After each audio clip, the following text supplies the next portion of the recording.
بسم الله الرحمن الرحیم.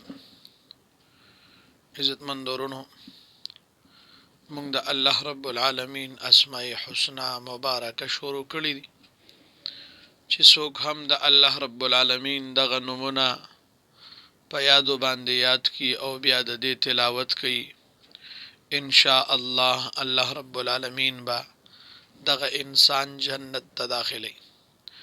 بار بار دا حدیث مبارک موږ په دې وجه باندې ذکر کوو چې مرګري دا فضایل اوري او د الله پاک دا نمونه دا په یادو باندې یاد کی. هغه کې مونږه غالبا شپږ درش نمونه دا ذکر کړی دي. و درشتم نمبر نوم هغه العلی دی. د دې فضیلت بارک راضی چې څوک هم یا علی دا ډیر زیات لولي او دغه نوم مبارک په یو کاغذ یو ټوکړه باندې اولی کی او د ځان سره سنبال کی دي، ان شاء الله الله تعالی با دغه انسان له لوی مقام او لوی مرتبه او د خوشاله زندگی نصیب کړي. نو دنیا کې هر انسان دا غواړي چې زه د خوشاله يم، زما د یو مقام او مرتبه وي.